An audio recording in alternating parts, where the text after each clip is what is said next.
Here's Brody Brazil. At this point, we've been talking about, the Senate's involvement, right? They're discussing this. They're going to take a vote on this, potentially and eventually. And it was believed, it was even reported that a vote could have happened Thursday. Turns out that obviously didn't happen. But ultimately, when they reconvene on Monday, we still don't know if a vote, I guess it largely depends on a work session, what's presented, what are the amendments.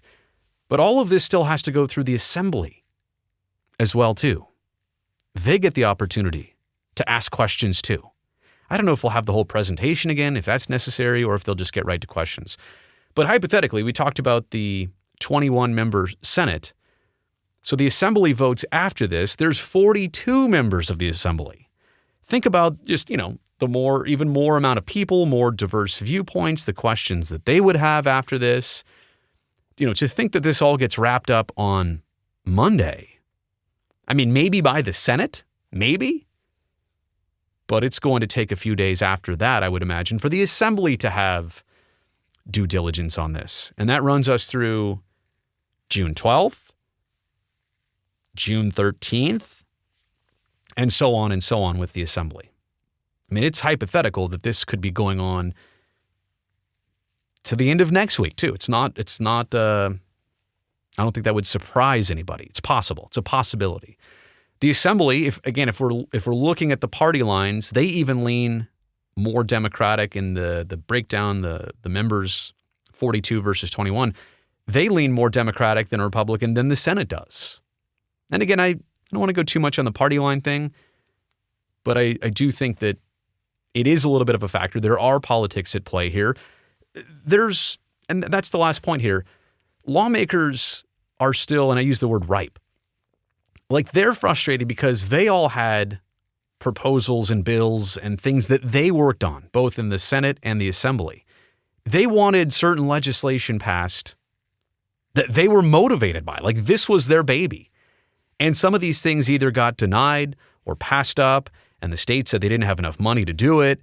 And so now they find themselves in a spot where it's like, wait, you didn't, I work here and I wanted this and I pitched this and you didn't have the time of day for this, but wait a second, SB 1 rolls right in and we have time for that. I'm literally rephrasing how some members of Senate put it. Now, we'll see if the Assembly feels the same way, but it makes you wonder that if the Senate is first, like, are they going to actually hit this the hardest, or will the Assembly hit it even much harder? And also think about all the things that the Senate is bringing up, kind of, clouding the air with a little bit of dust on this.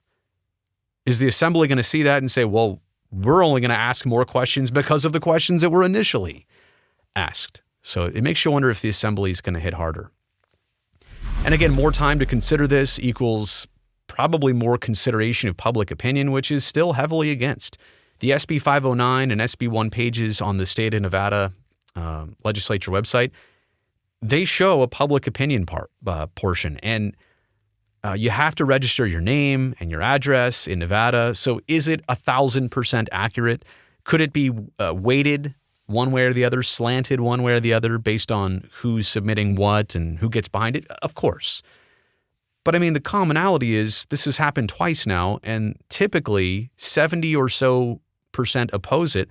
In fact, the highest I'd ever seen as of this morning was about, and I take it back, it was on the SB 509 page, not SB 1. The highest I'd ever seen it when checking it was about 26%. That's the highest in favor that I've seen. So very one-sided, if that is a gauge of public opinion. And again, I go back to the fact that there's no real champion of the concept or of the project or of the idea of the A's relocating to Las Vegas. Like, the A's are championing this. The governor is championing this. Some politicians who have been lobbied are championing this.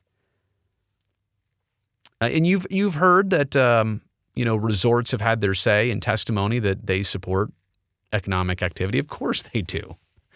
But who is actively pushing this and saying this is how it happens, this is the way it needs to happen? I think most people are saying, yeah, of course we like the idea of this, but they don't actually have all the details.